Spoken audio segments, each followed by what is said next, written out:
All right. Thanks everybody for joining me this morning. Go ahead and start getting questions on there. We'll start getting them answered. I said we don't have any questions on there yet. So if you got a question, go ahead and post her on there and we'll start answering whatever questions you might have.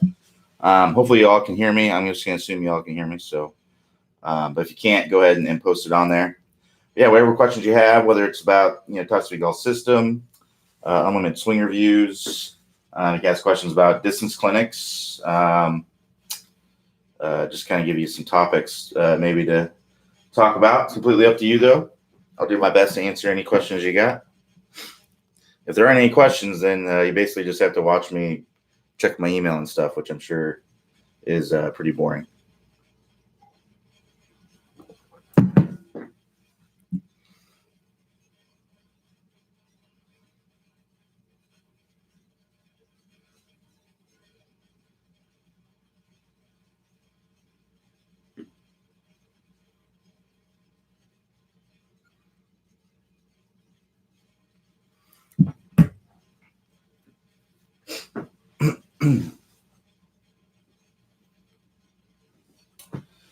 So yeah, go ahead and get your questions on there. Like I said, if you got them.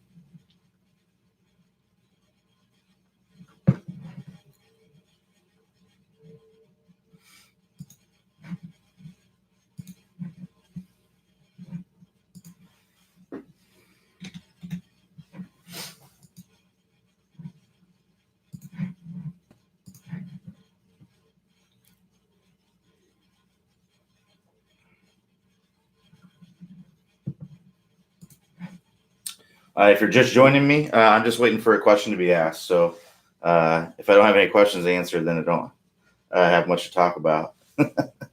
So go ahead and get your question posted on there, and we'll get them answered. I have a feeling it's just going to all come at one time.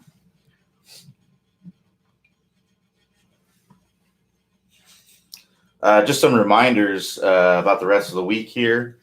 So Thursday's office hours, it's usually at 3 p.m. Eastern time, but I'm actually going on vacation starting Thursday, and Robin will be doing the office hours on Thursday and Friday this week. Fortunately, he has lessons in the afternoon, so it's going to be 9 a.m. on Thursday. So it's basically 9 a.m. the rest of the week. Sorry for those whose schedule that doesn't work for, but we have to be able to do it so that Robin can do it. So hopefully y'all can join him at that time, and you'll have some good questions for him. Maybe some stuff you wanted to ask Robin and not me. Who knows? But yeah, Robin will be here, and then there'll be no office hours on Thursday, and I can't remember no office hours on Monday of next week. And then I can't remember Tuesday. It's either going to be Robin or Clay doing the office hours, and then I'll be back on that Wednesday. And then I believe Tuesday is the normal time. I believe it's 9 a.m. Although that don't hold me to that. I'm not 100% sure on that. So yeah, go ahead and get your questions on there. Like I said, if you're just jumping on here, I'm just waiting for a question to get asked so I can answer it. If not, we're just kind of, this is my office hours essentially. So you just kind of get to watch me get some work done, I guess. All right. William P., thanks for asking a question. William P. says, having trouble with short shots that are less than a full swing often goes right or shanks. So shanks are often caused by swinging too much from the inside. So I would maybe try to swing a little bit steeper with with your shorter shots that are full shots. The other thing that I see where people have trouble with these short shots is they take this big swing, and then they realize that it's too big of a swing, and then they really decelerate into the golf ball. So you got to make sure that you're really accelerating through. So here's the kind of the way I like to look at it is I like to go further on the other side, just a tick further on the other side. So you would figure out, how long of a swing you need for your shot. And let's say that it's going to be a 730 swing. So a 730, what I mean by that is I think about my arm is the clock face. So my arm would be my lead arm, this is about a 7:30 position on the clock. That's about right there. So that swing right there goes a certain distance, right? So what I like to think is if I'm going back 7:30, I like to go through an hour past on the other side. So that really makes you accelerate through the ball. What I see a lot of times is people take this big swing and then they just go like that and they really decelerate through it. So you had trouble with that distance control, getting this to where you're accelerating through a lot better. The other thing I was talking about where you're getting the shanks, usually shanks are caused by swinging too much from the inside or maybe crowding the ball too much. So maybe with these short shots, you might be crowding the ball a little bit. So give your hands some space to move through, and then also realize you might be swinging too much from the inside, which is going to cause that hosel to kind of go toward the golf ball. So feel like you're swinging a little bit more over the top and that your body's kind of opening up to it, and give yourself space to swing through there. But that should help quite a bit with those shorter shots. And obviously, go through our pitching system, the Top Speed Golf wedge system, go through that course as well. A lot of great technique stuff in there. Those are just a couple tips that I gave you, but that entire course, if you go through that entire thing, it's really going to help you to get those strikes a lot better and be more consistent with it.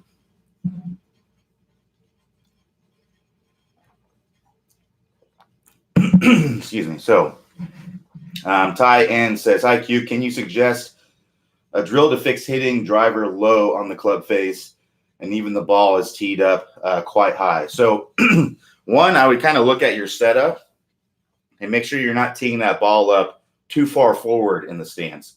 That can cause you to essentially have because you're hitting up on the driver, right? So if you're hitting up on the driver and that ball is too far up in your stance, that driver is moving up too much, and you can get those low strikes on the face. So that could be part of the reason what's going on.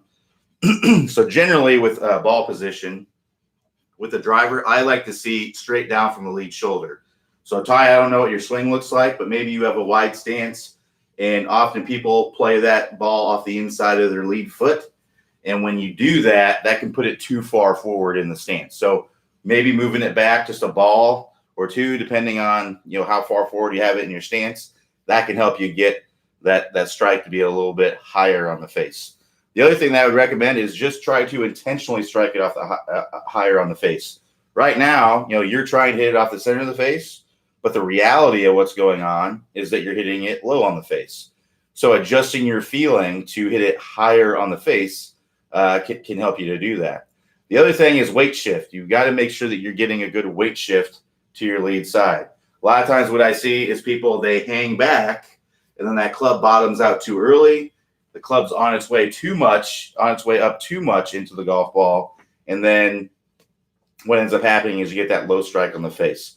So a good weight shift drill, excuse me, my voice is a little bit scratchy right now, but a good weight shift drill is what's called the step drill. Ty, I think you've been to plenty of office hours, so you know what this step drill is. But basically, the step drill, you start with your feet together, you start the backswing, and you start stepping forward. That forces you to get your momentum moving forward. There's some great videos on the website where Clay demonstrates the step drill. I'd recommend you go check those out. One video in particular that's very easy to find is how to start the downswing. So if you just search the word downswing in the upper right-hand corner, there is a search box there. Just search the word downswing, and it'll be the third video down. It's how to start the downswing. Clay demonstrates the step drill in there, and that's how you get a good weight shift to your lead side to make sure that that low point isn't falling too much behind the golf ball. All right. So Daryl Q says, "Can you discuss the proper sequencing at impact? I seem to flip at impact and never get to the ball with a strong compression." So it all starts from the ground up. And like that drill that I was just talking about, Daryl, the step drill, that's one of the best drills out there for getting the proper weight shift in sequencing. A lot of times people who have poor sequencing are swinging way too much with their upper body. People are flipping the club. It's basically an all upper body driven swing. You got to get a good weight shift to your lead side. You got to start getting pressure in that lead foot, and you got to start opening up those hips and getting that club in the right position. Sometimes, and again, Daryl, it's hard for me to know without seeing your swing, but a lot of times it's because of the position of the club in the transition of the golf swing. So when I'm talking about the transition, I'm talking about we're getting up to the top, and now I'm in the transition in the downswing here. So the position of the club, if I have this club in a steep position like this, what ends up happening is I typically have to make a compensation for this to get this club to come back down on plane. And what I end up doing is I end up kind of standing up to drop this club back down on plane, because that raises my hands up, which drops the club down, and that makes that club come down closer to on plane. Sometimes you overdo it and it drops way under plane, and you get those snap hooks and blocks out to the right sometimes. So what we want to do is we want to get this club shallowing out so we can stay in our posture and turn through the golf ball. So there's a couple things that I would look at. One, like I said, it starts from the ground up. You want to get that pressure going into that lead foot, and then that's rotating the hips, that's rotating the torso, that's rotating the shoulders. The shoulders are bringing the arms down, the arms are bringing the hands down, and the hands are bringing the club down. That's basically the sequence of how everything happens, and they all happen a split second apart. That's going to be the most efficient way to hit the golf ball, is if you do it in that sequence. So a good way to work on that would be the step drill. But if you are coming down steep, like I mentioned, which is very, very common, there's all kinds of things that be going on, but it's impossible for me to know without seeing your swing. But this is the most common thing I see. One, improper weight shift. So not using the lower body at all, just starting down with the arms from the beginning. And then two, and sometimes it's a combination of these two as well. Oftentimes it is, actually. And the other thing is coming down steep, having that club in like a steep position in the downswing, because that's going to force you to more or less use your arms too much. So that's going to be the move course. The move course is going to get you to where you're shallowing this club out, and you're getting that club face to square earlier in the downswing so that you can release that club out in front. So that, Daryl, hopefully you're here for where I talked about how to find that step drill. It's actually in multiple videos on the website. Again, how to start the downswing, great video to find that drill. And if you're wondering about the sequencing and things like that, Clay talks about that as well, kind of how the up and down movements and the body movements and things like that, goes into more detail on that. So how to start the downswing. So just search the word downswing, third video down, yellow lettering in the thumbnail. That's the one you want. And then if you're looking at your swing, you got to look at your swing on video and see what's going on. If you see that you're coming down steep, if the butt end of the club is pointing anywhere inside of the golf ball, when the lead arm is parallel to the ground. So if you're coming down the downswing, you're right here. If this butt end of the club is pointing anywhere inside the golf ball, you are in a steep position. Or if you just flat out see that you're getting to this point and your head is going up, you can draw a line on top of your head using an app like V1. If you draw that line on top of your head and you see that you are raising up above that line as you're coming down into the golf ball, if you're doing that excessively, again, that's from really squaring the face by really flipping the hands through. So you need to square the face by turning the handle down and having forward shaft lean. Again, that's going to be the move course. So you're going to want to work through the move course. Click that house icon, scroll down. That's going to take you to the home page. And if you scroll down, you're going to see Top Speed Golf System course progress. Scroll down there and click on the move course and start working through those drills. That's only if you're coming down steep and you're kind of standing up out of it. You're clearly flipping. Most likely that's what's going on. Again, it's hard for me to know without seeing your swing. If you'd like me to take a look at your swing, I do offer an unlimited swing review program. I do have a couple spots available right now if you want to join my program.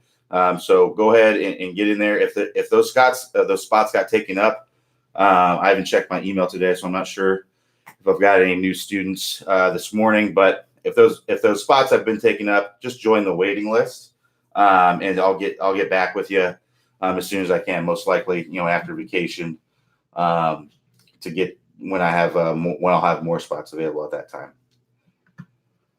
All right. So Ty N says, what you talk about, what is good tempo for a wedge shot? Is it different from other clubs, irons, driver? Thank you. It can be. It's whatever you're most comfortable with. There's no set tempo that everyone needs to follow in their swing. I would just try to have the same tempo with every wedge shot so that you're consistent with it. So I wouldn't try to hit, a 30-yard pitch with really, really slow tempo and a 60-yard pitch with really fast tempo. I would try to have the same tempo. So basically, let's say that this is if I angle this down a little bit, let's say that this is a 30-yard pitch shot. So it's a 30-yard pitch shot. That's my tempo. So 30-yard pitch shot, that's my tempo. And then if I have a 60-yard pitch shot, it would look maybe more like that. So you can see it's the same tempo. You wouldn't go 30-yard pitch shot like that and then a 60-yard pitch shot that. You would want to have the same tempo so that you're consistent with it. And whatever that tempo is needs to be whatever's comfortable for you. And then you can repeat over and over. There's no set tempo that has to happen in order for you to have the best game. There's no set tempo that every single tour player use or rhythm. It's really specific to you. So you find whatever that tempo is. You're going to know. I would just take a swing. And if it feels comfortable for you, if it feels too quick, then slow it down. If it feels too slow, then speed it up. Just find that happy medium.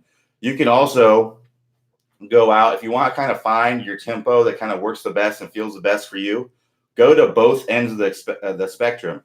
Take some shots where you're just taking about as slow a tempo as you possibly can. Just really, really slow. Just go to the extreme, super slow. And then slowly build that up to where it's faster and faster and faster rhythm until you are taking as about a faster rhythm as you could possibly can. Just a super quick. So go to both ends of the spectrum. Usually with anything, it's about a happy medium, which gives you, the best results or what you're most comfortable with. It might end up being you like it a little bit faster or a little bit slower, a little bit on the slower side, but usually it's somewhere in the middle there. So go out, if you're really wanting to lock that in, then go out and give that a try. See what works best for you, and stick with that.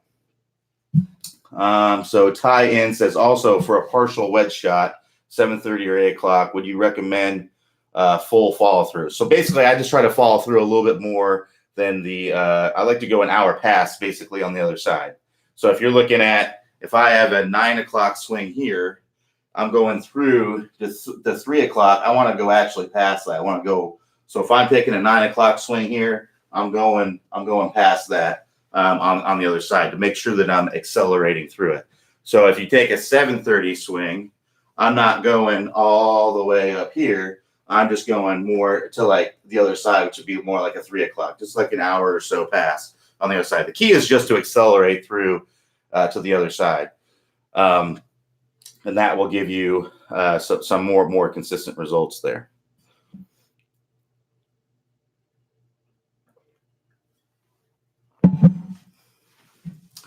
Again, so we don't have a lot of people in here today. We had a lot in here yesterday, but hardly anybody in here today. So if you got a question, go ahead and post it on there. With not a lot of people in here, there's a good chance that it will get answered right away. So if you got a question, go ahead and post it on here. If not, I will be checking my email, and you guys will get to watch me do that, which I'm sure is like watching paint dry. But if I don't have any questions, then not a lot for me to do. All right. So Frank B says, can you discuss releasing the wrists with the driver? Are you actively doing it? So I get questions like this all the time where people ask, am I actively doing this? Am I consciously doing this, or things like that? And really the answer to the question is, if you are not naturally doing it, if it's just something you don't have to think about and you're not naturally doing it, then you're going to need to actively do it or consciously do it, if that makes sense. So basically, it's kind of like, think about it in this sense, something a little bit more, something maybe a little bit easier that's naturally easier to do. So the shoulder turn, right? The shoulder turn is something that usually people can, if you tell them to get a bigger shoulder turn, they can do it. There's some things that, it's hard to because things are happening so fast. It's a little bit harder for them to do it. But something in the backswing, like the shoulder turn, it's usually a little bit easier for people to accomplish this. So imagine if you asked me, do I actively turn my shoulders in the backswing? So if I have somebody who's going like this, and they ask me, do I actively and consciously have to turn my shoulders more in the backswing, or does that just happen on its own? And the answer to the question is, of course, you're going to need to actively turn your shoulders. You're going to, if you don't think I need to turn my shoulders more, then you're just going to do whatever comes naturally for you. So it's the same thing with anything else in the swing. People ask me, do I actively use my trail hand in the swing? All the time. And the question is that if you're not using it at the right times, then yes, you are going to actively need to use it. But if you are, then you're not. And maybe you need to actively not use it at certain times of the swing as well, or actively use it at a different particular time. So when you're talking about the wrist actively, are you actively using the wrist? And it's the same for every club. You asked with the driver, there is nothing with the driver as far as wrist movements that you're doing that's different than any other club that you're taking a full swing with. The driver swing is virtually the same as the iron swing. The only difference is where you are contacting the golf ball. The golf ball is further up in your stance and it's up on a tee, but the movement and everything itself is virtually the same. Now, maybe with your driver, you swing harder and you swing more aggressively. That's completely fine. Maybe you take a little bit wider of a stance. Again, that's completely fine. But really, you play the ball further up in your stance and you hit it up on the tee. You could also be a little bit more angled away to promote a more upward angle of attack. But really, those are all the other mechanics as far as our spine angle, how much we're turning. Maybe you turn a little bit more with the driver to be a little bit more aggressive. The amount of lag you get, a lot of these things are virtually the same. How the hands are releasing the club and moving through impact are virtually the exact same as they are with a full swing wedge, as they are with a driver. The only difference is that with a wedge, you're hitting the ball off the ground, so you have to hit down and through the golf ball. Whereas with an iron, with a driver, you're hitting up on the golf ball, so you're not contacting the ground, you're hitting up on the golf ball. So the wrists move virtually the same. If you're working on your wrist moves, what I would recommend working on is the straight line release course. The pet the grass drill is a very, very good one. So the pet the grass drill is where Clay talks about you're coming into impact and you're coming in and you're kind of petting the grass. That's the feeling that you're having as you're coming through. So just kind of demonstrate that. You do it with each hand. So it would be with your trail hand, you're coming in, you're petting the grass. I'm kind of petting the grass here, and then I'm releasing that out in front. Same thing with the backhand. Coming in, I'm kind of petting the grass with the back of my hand here, and then I'm releasing it out in front. Again, these are exaggerations. My wrist is not going to be in this kind of position as I'm coming into impact, but it helps me to exaggerate because most amateurs, their wrist is coming in this kind of position as they're coming into impact. So trail arm is straight and pushing through, and lead hand is breaking down like this. So this is kind of an opposite feeling to help you get that. So then you can put both hands together and you get the feeling of both in releasing out in front there. So that pet the grass drill is really, really good. But to piggyback on that, the move course is what really, that also, it kind of builds on to that idea in the straight line release section where we need to get this handle turning down so that we can get forward shaft lean and square club face at impact. So it's the same. How you're releasing the club, you're coming down, you're releasing that out in front. The hands are in this kind of position at impact, and then that kind of position in the straight line release. We talk about that in that straight line release course.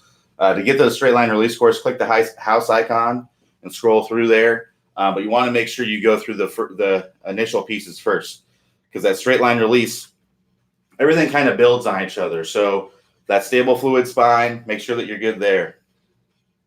Make sure you have a good shoulder turn.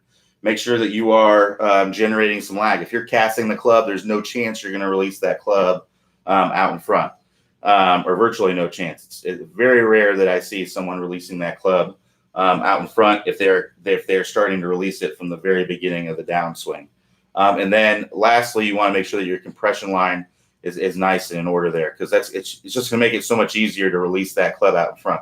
If you just go don't work if you're casting the club, not getting a good shoulder turn, your spine angles are way off, and you see that you're not releasing the club properly, and you go straight to the straight line release section.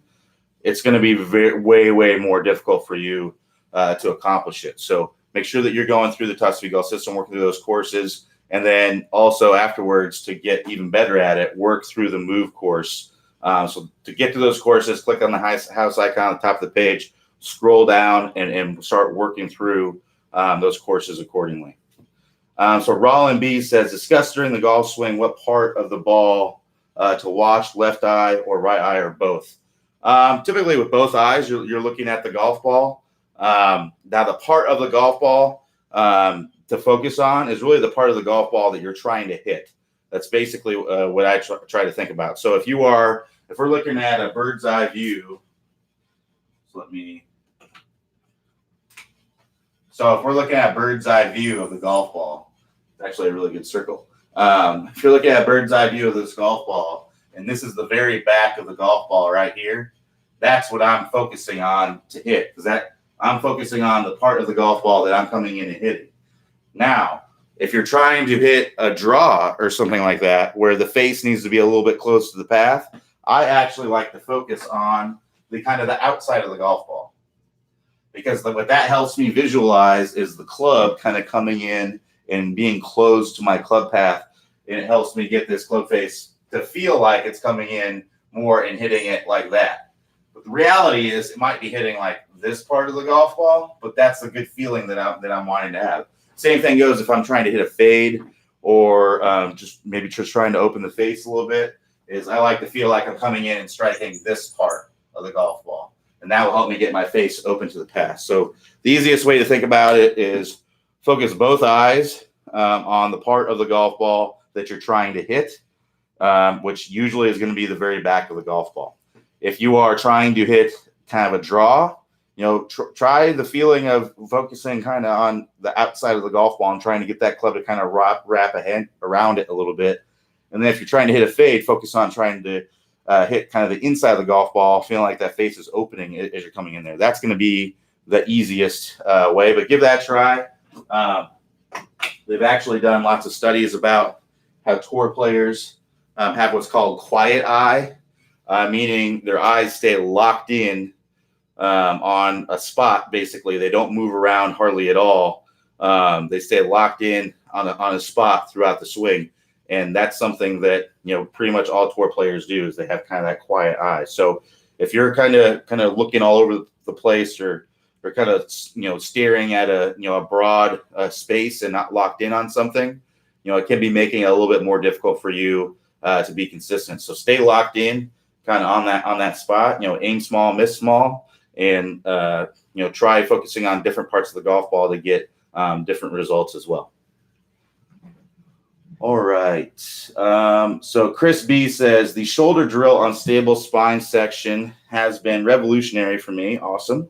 Dropping the right shoulder and lowering it into impact really puts me in an entirely different position than I was in the other spine drills. Am I correct to exaggerate this shoulder drop or dip on the downswing to get this move more ingrained? I'm starting to hit more consistently for sure, but don't want to false positive. So yeah, I definitely see where you're coming from there. So a lot of times whenever you're working on something and you're trying to change a movement, the best way to go about it, which is what you're doing, is to exaggerate what you're trying to do. So you're really exaggerating. You're probably in your practice swings and things like that, you're probably overdoing it, which is what you want to do. But once you get to where in your actual swing that you're getting more comfortable with, that you're actually overdoing it, from there you may just want to ease off of it a little bit. Because that's why I always tell students. I work with a lot of unlimited swing review students, and I tell people, the best way to accelerate your progress is to really exaggerate what you're trying to do. So if you're trying to get the club shallowing out, let's say that you're coming down steep, you're coming down like this, and you're trying to get this club in a shallow position. I wouldn't practice just getting this club in this perfectly shallow position every time. I would actually practice getting this club in a crazy shallow position, really overly shallow it out. And once you actually start doing that, Then all you have to do is ease off of it to get to where you want to be. It's a lot easier to really, really exaggerate things a ton. And then if you actually get to where you're overdoing it, ease off of it, rather than to just try to get this club a little bit more shallowed out, a little bit more shallowed out, a little bit more shallowed out until you get to where you want to do it. Because you're always going to have a tendency to want to go the other direction. You're going to be fighting that. Whereas if you go really, really exaggerated, you're going to have less fight to want to go the other way. So that, I think you're on the right track. You just have to get to where understand that if you actually start overdoing it in your swing that you're comfortable with, all you have to do is ease off of that to get the desired result that you want. So it sounds like you're on the right track. Keep up the hard work, and glad to hear things are working well for you. So Ty Ann says, you archive the past monthly webinars. I have trouble finding them. So we do archive these office hours. So you can go to the office hours tab at the top of the page, and you can see the office hours highlights. If you go to that page, I think it's about halfway down. And I apologize, there might be some noise out there. They're doing some yard work. But I think it's about halfway down. You can see that there's a little window there with a playlist where you can choose past office hours. So after every office hours, I go in, or at least I try to remember anyway, right after I get done, try to go in and archive that office hours. So that way you all can, if you don't have time to watch that day, you can go and you want to see like some of the questions that were answered, you can go in a past office hours and see that. Now I'm not sure if you're referring to the T-Talks. Now the T-Talks, we don't have those archived on the website anymore. Those are what Robin used to do. Those were the ones where you would just send in your questions and then he would choose it. He would choose a bunch of questions and do like an hour-long thing and answer a bunch of them. We don't do those. Those were like a monthly thing that we used to do, and we don't do those anymore. And we don't have them archived. I don't believe we have those archived on the site anymore. It's just the office hours now. So yeah, I would check out those archived office hours if you want to see some stuff from before. But yeah, the T-Talks are no longer archived on here. So James M says, can you explain the ball should be when you have a downhill and uphill lie? So for a downhill lie, the ball's just going to be a little bit further back in your stance, and that's going to allow you to more easily get that ball first contact. Understand that if you have a downhill lie, that ball is going to come out lower for a couple of reasons. One, the hill is de-lofting you, right? So if you're on a downhill lie, depending on how downhill it is, the hill itself is kind of de-lofting you in relationship to, the normal level and horizon. So that's going to de-loft you. And then also because you have to play it a little bit further in your stance to ensure you get that ball first contact, it's doing that makes the ball come out lower too. So keep that in mind. And same thing for an uphill lie. Uphill lie, you can basically play about in the same position for an uphill lie, maybe just a little bit forward. But I like to play it in about the same position because if you play it too far forward, you're going to end up really just hoisting that ball so far high in the air. So I like to, in general, I like to kind of keep that ball position the same as I would for a normal shot and kind of hit more into the hill a little bit more. It's probably going to be more of a deeper divot. So that way that ball doesn't just hoist way up, because the same thing for a downhill lie, it de-lofts you. Well, for an uphill lie, it lofts you. It gives you more loft. So hitting a little bit more into the bank a little bit, having that ball a little bit, in the normal stance instead of further up. Now, I wouldn't recommend putting it further back in your stance because it makes it harder to hit, and you're hitting more into the whatever the hill is when you're doing that. So normal ball position, I would just try to angle your body to kind of match the slope, and then take pretty much the same swing. Make sure that you get to your lead side because it's going to be a little bit harder to do that from a uphill lie. So we do have a vault that actually goes over a lot of we have a vault section where Clay goes over a lot of these and Robin goes over a lot of these kind of what we call special shots. It's actually called the special shot vault. So we have a vault or a video where Clay talks about uphill, downhill, kind of the strategies and things that you would go with that. Also side hill, ball below the feet, ball above the feet, into the wind, all these kinds of special shots. So I check out, if you ever have a question or looking for something, about a specialty shot kind of out on the course, that's a great place to go to find that. And to get to the vault, it's very, very easy. You just go to the instruction tab, let that expand once you put your mouse over it, and then you'll see about halfway down, it'll say vault categories. So you click on that, and then it'll give you the list. It'll be kind of like a checkerboard of all these vault categories, and it's in alphabetical order. So if you scroll toward the bottom, you'll see the special shots category. You click on that, then you'll see all the videos that we have on special shots, like above your feet, below your feet. And that, I'd recommend, I'm telling you kind of the tips and things to go about doing that, but it's hard for me to actually demonstrate what it would be to do an uphill or downhill shot because I'm here in my office. In a perfect world, we'd be out on the golf course and we'd be doing, I'd have a studio like on the Golf Channel and all that stuff. But unfortunately, I don't have the luxury of having that stuff. So if you want to see kind of a real world demonstration of these things, I'd recommend checking out that Special Shots Vault and choosing the videos accordingly that you're looking for. So Larry D says, I've been experiencing a lot of success using the squat technique. Awesome. Glad to hear that, Larry. So Larry sounds like, Larry wasn't using his legs maybe very well before and is using his legs a lot more now. Making sure that he's kind of staying down and using the legs to really use to rotate his body and getting everything go through there. Yeah, that's pretty much what all tour players are going to do. They're going to have their swing work from the ground up, and it sounds like what you're doing now as well. So awesome to hear that. Keep up the hard work and keep us updated on your progress for sure. So James M says, thank you, no problem. Oh, so Larry D had a follow-up question. I figured he wasn't just bragging there. So Larry D says, I've been using the squat technique with a lot of success. 2 questions though. First, is there any difference in how much you squat with short clubs versus long irons? Secondly, how much squat do I use when hitting my woods and driver? What is the ball position and when using this method? So really the amount, what you're going to see typically with tour players, and you're going to see this with all clubs really across the board. For the most part, they might do, as I mentioned earlier, the driver, because we swing a little bit more aggressively with it. It might be a little bit different, but let me get into that here in a minute. But what you're going to see with most tour players is you're going to see in the backswing, if you were to draw a line on top of their head when you're looking at them from face on, in the backswing, what you'll typically see is they'll lower down a couple inches. So they're squatting. It's subtle. It's not like you're going like this. It's subtle. So if you're looking at the top of my hat, and it's kind of lined up on the bottom of that circle there on my blackboard. As they're going up that top, they're usually getting, about 1 or 2 inches lower. Sometimes 3 inches, sometimes more than that. But it's usually, 2 or 3 inches lower is usually what's happening.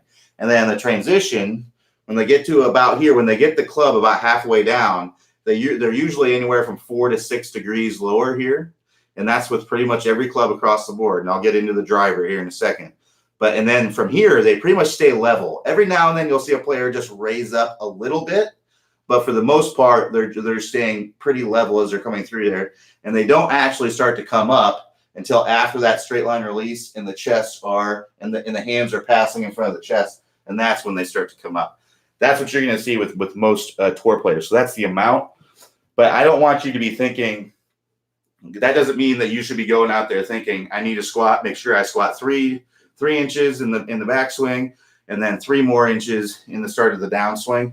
I want you to be thinking about how you're getting these hands, how you're loading up, and how you're getting these hands lower into impact and swinging with forward shaft length. If you do that, then that lowering will happen on its own. It's not something that you have to think about necessarily to do. It's something that will happen on its own as a consequence of you being in a good impact position. Now, as I mentioned, with the driver, what you'll see sometimes in someone, and there's probably nobody on tour that does this better than Rory McIlroy, and it's probably why he's one of the pound for pound longest hitters on tour. Rory he probably weighs 170 pounds maybe, and that's just from putting on quite a bit of muscle. I think he probably used to weigh like 160 pounds at most.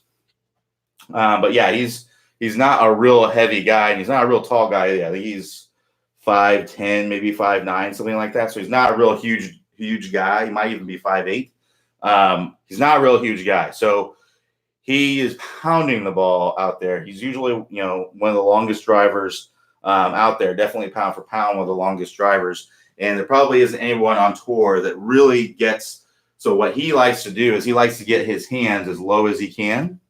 So he's really he's coming down and he's really squatting down into the ground here. And then from here, he really likes to turn this handle up. If you watch Rory McIlroy swing, if you watch his driver swing, you're going to see how he gets his hand. Watch as he gets his hands about right here in front of the trail thigh here. And what you're going to see is this butt into the club. You're going to see it move up. So why would he do that? The reason is that helps him to really whip this club through there. So if he were to have his hands a little bit higher and not turn it up as much, that wouldn't whip the club as much as if he were here and they really turn that handle up and it really whips that club through. So keep that in mind. If you were to take a club and kind of just swing it like this laterally, you can see how fast that's going. Now, if I go like this and then I dip down and swing it up, you can see how much faster that went and how much more momentum that club head is. So that's what Rory McIlroy is doing very, very well. And that's what pretty much all tour players do to maybe a smaller extent. But that's what he's doing, especially with the driver, to really get that club to whip through there. And that's from using the legs to really release the club. There's a great video on the website, how to release the club with the legs. That's a great one to kind of work on when I'm talking. I believe it's in the compression line section. And there's also a great video in there, how to whip the club like a clothes hanger. I believe Clay directly discusses kind of Rory McIlroy in that video, as well as some other tour players. I would take a look at that. But really, it's this. You can do it the same for all your clubs, that you're taking a full swing with. But if you want to be a little bit more aggressive with the driver, you can work on it a little bit more and getting a little bit more of turning that handle up, getting those hands lower and turning that handle up through impact with the driver to get a little bit more extra speed with it. So I'll be taking a look at those compression line videos. If you click on the house icon, that's going to take you to the home page, and you'll be able to scroll down. You'll see Top Speed Golf System course progress. You'll be able to see the compression line section and take a look at some of those videos I was talking about. So James M says, have a nice vacation. Thank you. Looking forward to it. I'll miss all y'all, but it'd be nice to have a little time to relax for a little bit. So yeah, get your questions on there. If you have any questions, go ahead and post them on there. We got about 17 or so minutes. So go ahead and post your questions, and we'll get them answered. All right.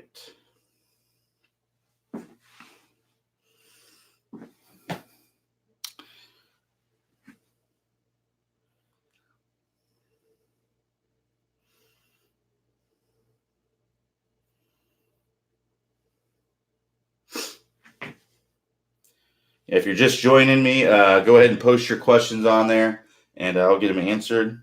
Actually, we have a Top Speed Golf team. Kind of our whole company is doing a fantasy football thing. So we have our draft tonight. So just trying to get everything worked out before then, trying to get our draft order fixed. All right.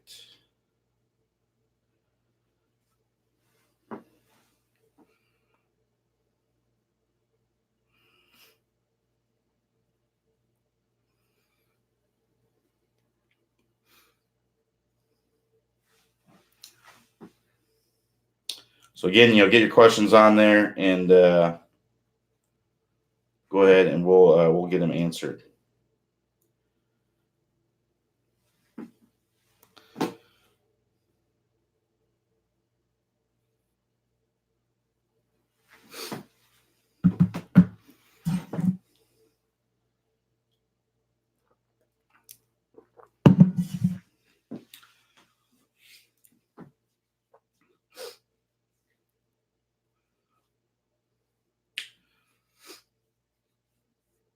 So again, if you don't ask any questions, I don't have anything to do. So I'm sure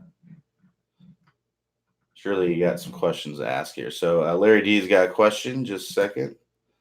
We will get that answered.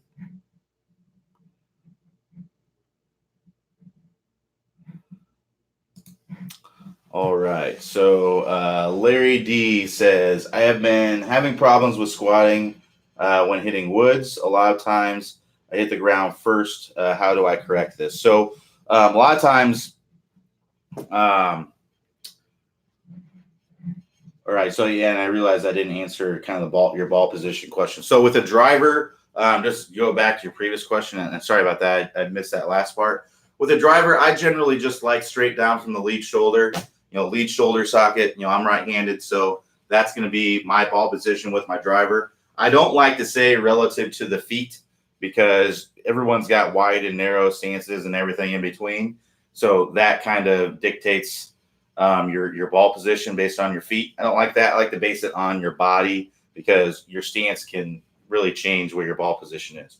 If you have a very, very wide stance, that can put the ball too far forward if you play it off the inside of your foot. Maybe you have a really narrow stance, and that can put the ball too far back. So straight down from the lead shoulder is generally a good spot. Ball back, a ball forward from there. Whatever, you got to find what works best for you. Everybody's built a little bit differently and hits the ball a little bit differently. So you got to do what works best for you. But that general area is going to be good. As far as if you're hitting the ground first on your woods, I'm thinking that you're talking about woods that are hit off the ground. If you are hitting your woods off the turf and you're hitting the ground first I look at that ball position. Now, when I said straight down from the lead shoulder, I'm talking about a driver that's teed up and you're hitting up on the ball. Virtually every other shot that you're hitting, it should be about straight down from the lead ear. So you can see that how much further back in the stance that is.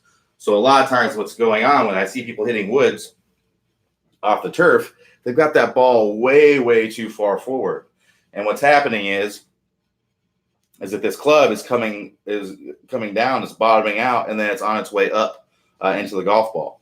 And when they're doing that, they're topping it. So you got to when you're hitting off the turf, you have to have ball first contact. So move that ball, to where it's straight down from the lead ear. If it's too much down on the golf ball, then you can move it up a ball, but generally straight down from the lead ear. The logo on your shirt, if it's on the other side here, straight down from the logo on your shirt. That's going to be a good area to play balls that are off the turf. It's usually going to be a little bit ahead of the middle of your stance. So once you get that kind of worked out, your ball position, the other thing is getting that good weight shift to your lead side. A lot of times I see, because people have trouble getting woods up in the air, they try to kind of fall back and help the ball up in the air. But the problem with that is that moves the low point of your swing back, and that makes you kind of top the ball or chunk the ball. So make sure that you're getting a good weight shift from your lead side or to your lead side, and use the loft of the club. If it's coming out way too low still, then you probably don't have enough club head speed to support that kind of loft on your wood. You may need, a 3-wood may not be right for you. If you don't have enough club head speed, a 3-wood is a tough club to hit if you don't have a ton of club head speed. If you're not swinging over 100 miles per hour, probably, a 3-wood is probably going to be a little bit tough, unless it's a high launch 3-wood. So there's 3-woods out there that are, 17 degrees. Like that would be the one you want. But the ones, if you have a 3-wood that's like 14, 15 degrees, that might be not enough club, not enough loft for you if you don't have a lot of club head speed. So something to think about there. But 1, make sure that you're getting to your lead side. 2, make sure you're not playing that ball too far forward in your stance, and that should help you get those balls up in the air.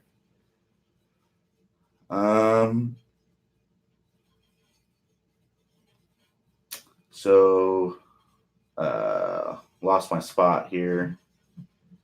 So Larry, hopefully that helps with your fairway woods there. So Richard H says off subject, but that is a Missouri School of Mines guy in the back of you. No, it's not actually. It is a South Dakota School of Mines and Technology. That is Grubby. I went to school at South Dakota School of Mines and Technology. I've got a mechanical engineering degree there. Worked as a mechanical engineer for 7-8 years, and then became a golf instructor after that. So So yeah, that's South Dakota School of Mines. I should have I should put something above there so people know. I have people every week saying, "Oh, that's the miner guy from such and such school." It must be a pretty common logo amongst other schools. I thought it was fairly unique, but yeah, that's for South Dakota School of Mines, not any other school.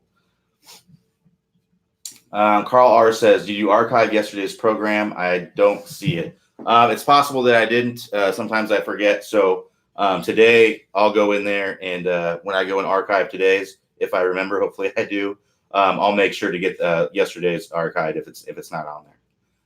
So sorry about that, Carl, if I forgot to get that archived. All right. So we got about 10 minutes or a little bit less than 10 minutes left here. So go ahead and get your questions on here. We got a question from Calvert H. Calvert H says, "Hi, I love Clay Ballard's drill of swinging with just the right hand and arm. It really seems to put me in the correct positions. However, when I did my left arm to the swing, I didn't seem to swing as well. Is there a good drill for the left arm to go with the right? Thanks." So basically, you're doing the same drill. If you're having trouble with the left hand, if you're right hand dominant, it's definitely going to be harder to hit with the left hand because you may be very, very weak in your left hand. But what comes down to is if you are hitting with your left hand, you're most likely not using your body enough to swing the club. So make sure that when you're doing the left hand part of the drill, you do the left hand one the same way, that you really have to use the body to swing the club, to give the club momentum. That's why these one-hand drills are typically really good, because it forces you to use your body. If you don't use your body, it's going to be hard to just swing this club because you're end up flipping it. It's going to be hard to get very good contact. But it forces you to kind of swing the club with your body and let your arms just kind of swing through with it. And you got to do the same thing with your left arm. Allow the chest to open up to the golf ball as you're coming through. Allow your shoulder to kind of move up and swing the club through. That's the feeling that you want to have with the left arm. So you do it the same with the left arm. The other thing is the way that you're squaring the face. So if you're coming into with the left arm and you're leaving that face open, you got to make sure that you're turning this handle with the lead hand. So that's going to be this kind of motion with that left hand. So if I line this up with the back of my left hand here, the leading edge, you see if I turn the handle, that squares the club face. So that closes the club face. So if you're coming into impact with the face wide open, you need to come in and turn that handle down to square up the club face. So that's what I'd be looking at, making sure that you're using your body and really rotating your body through and using that lead shoulder to turn that handle up, and then squaring that club face by turning that handle down. That should help out quite a bit with those. So Larry D says, "My last question about hitting the ground first was referring to the fact that I'm doing that when using the squat. How do I correct that with including my driver?" So it's usually if you're hitting the ground before the golf ball, it's because you're doing several things. It's hard for me to know without seeing your swing, Larry, but most of the time it's because you're not getting a good weight shift. So you might be squatting in the swing, but you're not. You're just kind of going up and down. You got to make sure that the squat is a part of loading up. So you're loading up here, and you're getting lower, and then you're getting to your lead side as you're loading up onto your lead side and moving there. The swing is not just that. That's not what you're wanting to do. You have to get a weight shift. So I'd recommend, and again, Larry, it's really hard for me to know exactly. I don't know if that's what you're doing exactly, but that's a lot of times that's what I see when people are really trying to get this squat move going. The squatting is a product of loading up properly and getting to your lead side properly. You don't just want to squat up and down without any momentum shift at all. There has to be loading up and getting to your lead side. So I'd recommend working on that step drill that I just mentioned. So in the 20-minute distance fix course, there is a sumo step drill in there. That's basically the step drill. That's a really good one. And then how to start the downswing. video that I mentioned earlier. Clay demonstrates the step drill in that video as well. To find that video, just search the word downswing. In the upper right-hand corner, there's a search box there. Search it, and then scroll down, and you'll search downswing, and then the third video down is going to be that how to start the downswing video. I would work on that step drill video, really working on getting loaded up as you're going back and squatting down a little bit. And when you're getting to your lead side, you're loading into your lead side and you're getting down lower as well. And then you're turning that handle up as you're coming through. Excuse me. But if you'd like me to take a look at your swing and pinpoint exactly what's going on, you'll have to join my Element Swing Review program, because it's just hard for me to know without exactly seeing it. All right. So Jens Eric says, hi Q, want to increase my ball speed. Please give me a tip to work with. So the best way to increase your ball speed is to increase your club head speed. Best way to increase your club head speed is to work through the 20-minute distance fixed course. So that 20-minute distance fixed course is all about increasing your club head speed, which is going to give you more ball speed. So if you go to the instruction tab at the top of the screen, you'll see, if you hover your mouse over that, and menu will expand, and you'll see the 20-minute distance fix there. Click on that and get started working in there, raising your club head speed. That's going to help you get more ball speed for sure. That's the best way to raise up your ball speed. So we got a few more minutes here. Go ahead and ask a question. Larry D says, thanks. I'll get in your program. Awesome to hear. So yeah, if you ever want me to take a look at your swing, best way to do that is to join the Element Swing Review program. Be happy to take a look at your swing on there. In these office hours, you tell me what's going on and things like that.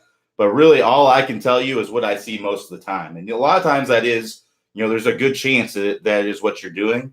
But there's also a chance that it's not what you're doing, and the advice may not be helpful. And it's not anybody's fault. It's just I can't go through the 100. I can't spend an hour answering your question, telling you all the things that could be going on that I can think of. And the other thing, that's not going to be good for you either, because it's going to fill your head with all these things, and that's not going to be any good. So what I do is I usually take the one or two things that are the most common issues that I see. So if someone tells me they're chunking shots, it's most likely because they're not getting a good weight shift. That's almost always the reason.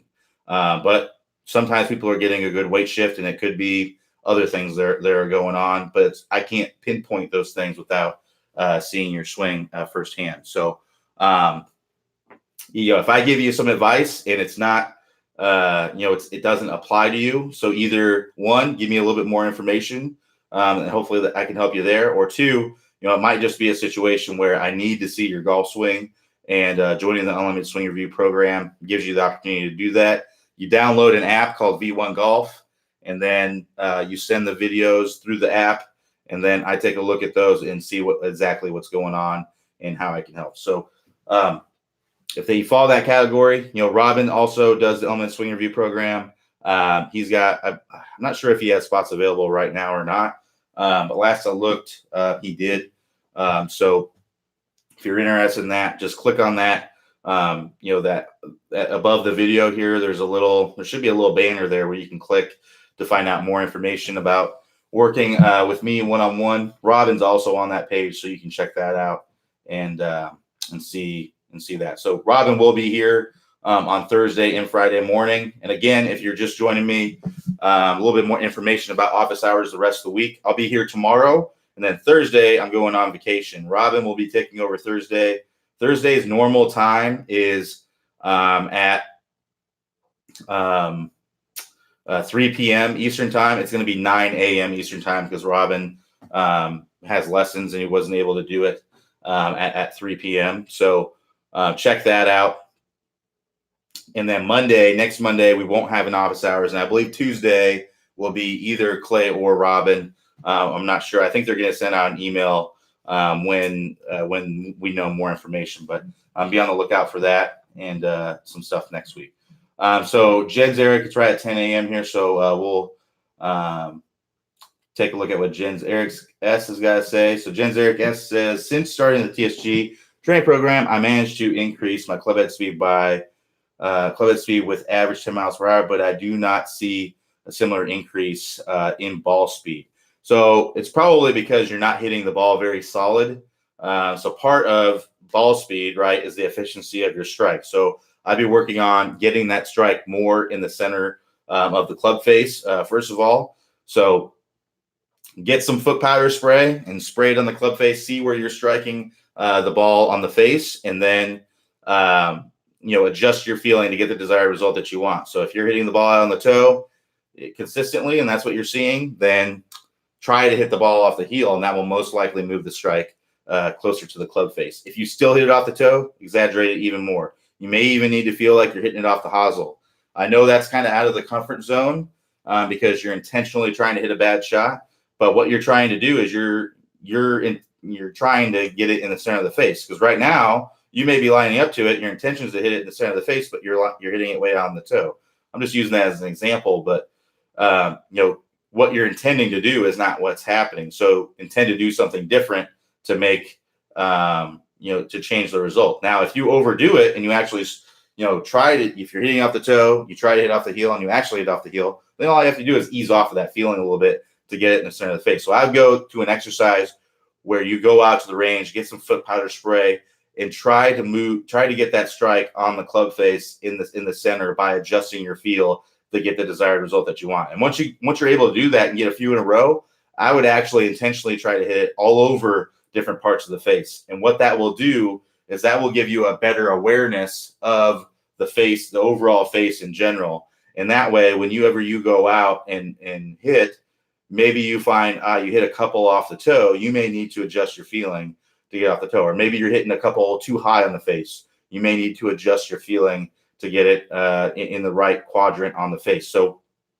that's a great exercise for anybody who's just not hitting it solid. Is a lot of it's just awareness and getting a little bit better with that. So depending on where you're striking it on the club face most often, there could be some swing technique issues, which maybe next time you go work on that, come back and say, hey, Quentin told me to go and work on getting my strikes more in the center of the face.